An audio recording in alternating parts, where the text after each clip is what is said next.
আল্লাহ পাক রব্বুল আলামিন প্রত্যেকটা দিন বান্দাকে ডাকতে থাকে আর বলে, বান্দা আমি আল্লাহকে কেন তুই ভুলিয়া গেলি? আমি আল্লাহ তোকে কি দেই নাই? আমি আল্লাহ তোকে কি কষ্ট রাখছি রে বান্দা? এরে বান্দা, তুই শুধু নিজের দিকে না তাকায়া তোর নিচে যারা আছে তুই তাদের দিকে তাকা, তোর ভুল ভেঙে যাবে রে বান্দা। এরে বান্দা, আমি মাওলার পথ থেকে যদি দূরে সরিয়া যাও, বান্দারে তোমার আর কোনো উপায় হবে না, আর কোনো উপায় নাই।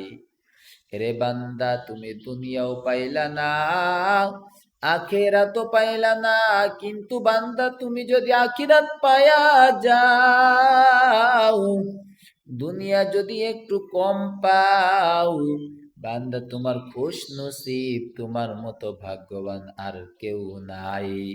এরে বান্দা, দুনিয়ার মায়া দুনিয়ার মহব্বত চিরস্থায়ী নয়, দুনিয়ার শান্তি দুনিয়ার ভোগ বিলাসিতা চিরস্থায়ী নয়।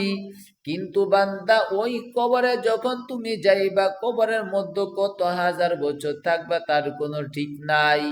ওই কবরের শান্তি তোমার বড় শান্তি। কবরের পরে তোমার ফুলসিরাত, তোমার মিজান, তোমার কিয়ামত, তোমার হাসর, তোমার মিজান। এরে বান্দা, এই কঠিন কঠিন মুহূর্ত যদি তুমি পার না হতে পারো রে বান্দা, তোমার বান্দা কোনো উপায় নাই। এরে বান্দা, তুমি যদি একবার ঠেকা খেয়ে যাও, জাহান্নামীর আসামি যখন হয়ে যাইবা, তখন আফসোস করতে থাকবা, হায় হায় কি করেছি দুনিয়াতে, কি করিলাম।